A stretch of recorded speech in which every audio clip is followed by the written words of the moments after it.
Hey guys, what's up? MurderofBirds here. So today for this video, I'm going to be going through the bunch of news, information, updates, posts, and announcements that have recently come out regarding RWBY, primarily from New York Comic Con 2016, but overall in the last couple of days, Rooster Teeth has been getting everybody hyped and looking forward to the premiere of RWBY Volume 4 with giving us a shit ton of information that I'm going to be going through in this video, whether you guys know about it or for those of you who have been out of the loop.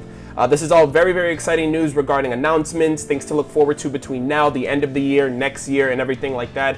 So leave me your thoughts, your opinions, if you guys know about this kind of stuff, and without further ado, let's begin. Number 1. So for those of you who actually didn't know, RWBY has actually had an official Japanese manga for quite some time, and judging by the first piece of information, that's going to change for the better. Anime and manga distributor Viz Media has announced that they will not only be bringing over, but also translating the official RWBY Japanese manga series, which will be starting to come over into the States next year, as well as it being featured as part of Weekly Shonen Jump.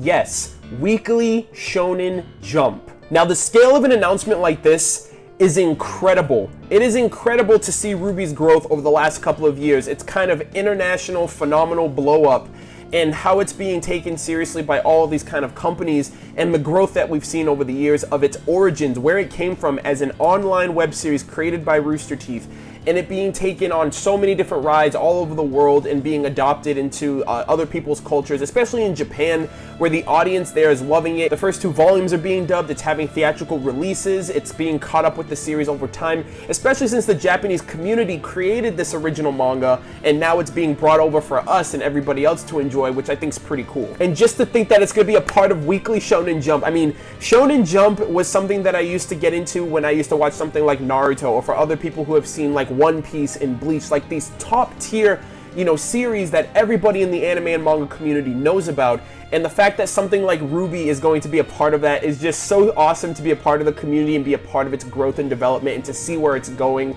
And just to know that something like this that Monty left for us is growing and is becoming incredible to witness. As far as the details go, the manga is still going to be illustrated and directed by Shiro Miwa, who's also dealing with the original Japanese version. The manga has also been confirmed by Rooster Teeth to contain canon material which takes place during the event of RWBY Volume 1, and it's also been announced that the final portion of the manga will cover the events between Volume 1 and Volume 2 to give us some type of closure for that gap. However, Grey Haddock as well as Viz Media mentioned that the manga isn't the only thing that Viz Media is doing, and they have since eagered fans to look forward to a huge announcement coming in the future from Viz Media regarding RWBY, and I have no idea what they could do. When you think of RWBY, like I said, it is everywhere. It is on Crunchyroll, it is on Netflix, it has a dub in Japan, it has a manga now, it has a video game, the 4th volume's coming out. What could they possibly announce? And the only thing that I can think of Viz Media being not only a manga but also an anime distributor is a huge announcement that is kind of out there, but maybe thoughts and plans to create a more traditional 2D animated RWBY series. And I know that's really out there. I know that is something that it's like, that's a lot of money. I don't know if they could do that, but that's the only other thing I can think of RWBY kind of being its own thing from Rooster Teeth's side of things, with being like a CG, rendered kind of animated series, but then kind of being taken a lot more seriously with having a manga and a 2D style, anime, traditional kind of style. So that's the only other thing I can think of. Number 2, Rooster Teeth has announced their partnership with Jazzwares with the official reveal of the RWBY 4-inch vinyl figures that recently went on sale at New York Comic Con and sold out almost instantly. The 4-inch vinyl line of figures includes Team RWBY, and they will be available later via the Rooster Teeth store. Additionally, they've also announced that they are coming out with an upcoming line of 2.25-inch blind box figures featuring Team RWBY, Team Juniper, as well as rare versions of Sun, Neptune, and Zwei. And those will be making their official debut at the end of the year. And when it comes to figures, it's so hard to pick and choose. You have the McFarlane Toys figures, you have the 3-0 figures, you have these 4-inch vinyl line figures, and now you also have the blind box figures. So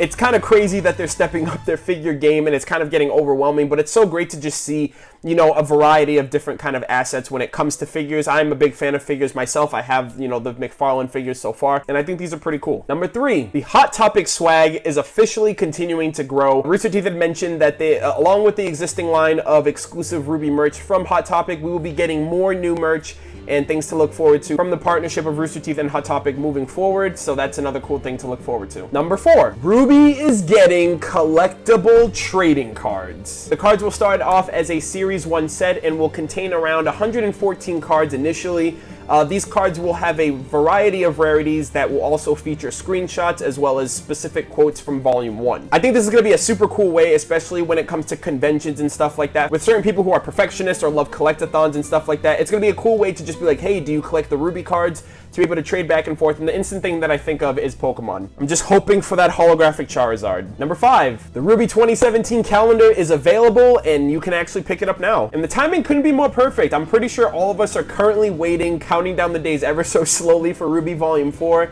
and since it is going into the new year of 2017, we can also count down the days of RTX and the eventual return of RWBY Volume 5. Number 6, the official RWBY Volume 4 poster has been revealed. It looks incredible. It looks awesome. It features Team Ranger as well as the remaining members of Team RWBY, Weiss, Blake, and Yang, and will be available very soon in the Rooster Teeth store. And I just want to say I'm super jealous of anyone who got to go to New York Comic Con and pick one up. I'm so jealous. I cannot wait for that to come out. I'm buying that as soon as possible. Number 7, RWBY Grimm Eclipse has actually come a long way and has recently got a massive update on Steam. The free update will feature a variety of additions to the game, including Horde mode, MAC compatibility, 8 additional languages, and a overall general price drop. But probably the coolest thing is the fact that Team Juniper has been added to the game as the first official piece of DLC for the price of $5. It's pretty cool to see how Team RWBY started the game, and now Team Juniper has been added, so hopefully in the future we see additional teams like Team Sun, Team Coffee, maybe Team Crime, or anybody else down the road. I think that'd be pretty awesome. It's pretty cool too because Team Juniper, actually, each of the characters have their own individual abilities that kind of sets them apart from the rest.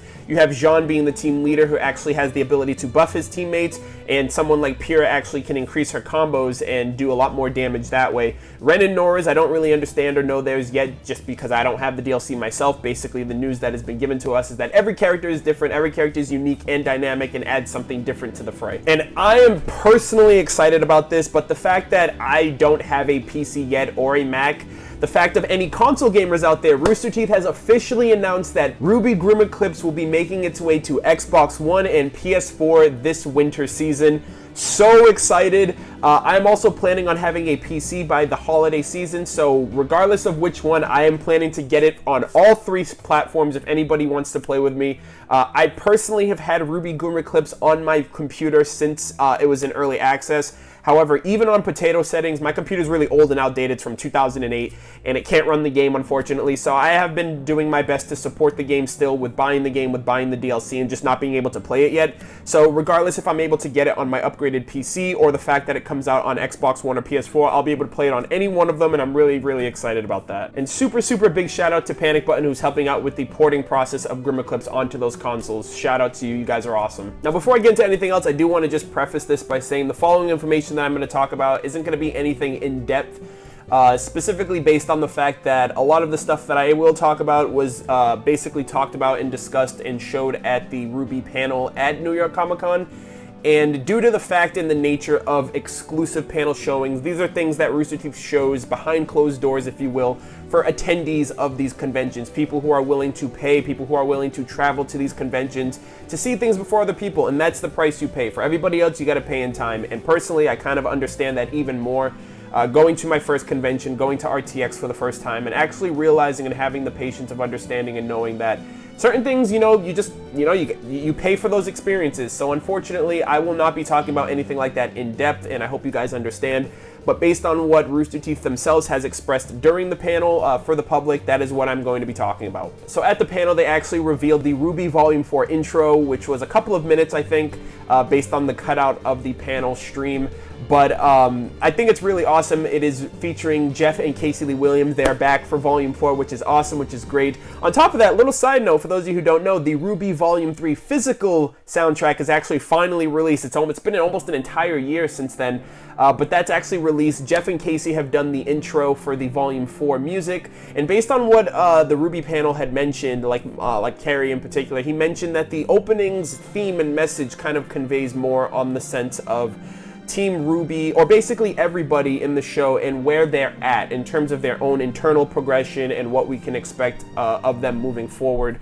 Volume 3's intro was definitely foreboding and very foreshadowing of events that were going to take place, like the fall of Beacon and the despair and destruction of everything that happened as a result of that. So I'm really excited to be able to see the Volume 4 opening. Apparently there's going to be a shit ton of new characters that we can expect to be evil and stuff like that, based on what what was told during the panel. And that's going to be another exciting thing of just analyzing and breaking down the opening, discovering characters where they allude to, who they are related to, or anything like that in terms of their placement in the actual show. And just by the fact of how Volume 4 is kicking off, the first episode is going to be 18 minutes! 18 minutes long! The first episode is going to be 18 minutes long! You've got to be kidding me. I am going to be so overwhelmed. We are less than a week away from Volume 4. It is going to be 18 minutes long. The panel got an exclusive 2-minute preview of the first episode, which I'm so freaking jealous, but I'm so excited to still, because I'll be able to watch all 18 minutes at once. And there's also going to be a fight scene, so I'm not entirely sure anything else regarding that. I don't know if it's going to be Team Ranger fighting. I don't know if it's just going to be a regular skirmish, kind of like how Emerald and Mercury kind of did their first quick fight with Tuxin in Volume 2. So we have no context as how the fight goes on or anything like that, because again, it was an exclusive panel showing. But just by the fact that the first episode is going to have a fight scene, it's going to be 18 minutes long, it's going to be the kickoff of Volume 4. It's so exciting, and I can't wait. Like, I'm already fanboying right now, but I seriously cannot wait. And lastly, and this is going to be something that I'm going to make in an upcoming video immediately after this one, but they also showed concept art for Ren and Nora, and they didn't show Jean's concept art. They mentioned that it's better for us to actually see what he looks like in the show versus spoiling it at a panel, which I thought was very interesting. There must be some significance to it, but based on those things too, I do have a video coming up, like I said, immediately after this one, that will focus on the concept art of Ren, Nora, and my projected thoughts and opinions on what Jean's costume might be like, based on very subtle context clues of the Volume 4 poster, as well as the Volume 4 character short. So be sure to look out for that. I hope you guys enjoy that. And yeah, that is all of the news and information, everything that recently came out from Rooster Teeth, which I think is super stoked. I'm super stoked. I cannot wait. I'm so excited of all of this news and information. I'm going to be picking up a bunch of this merch. I'm going to be looking forward to a bunch of the stuff that's coming out, like the RWBY Grimm Eclipse game, the manga, some of the figures that are going to be coming out there. I can't wait for everything else regarding Volume 4 that's going to be coming out, my reviews, my reactions, my live stream discussions, you guys' involvement with the channel and everything.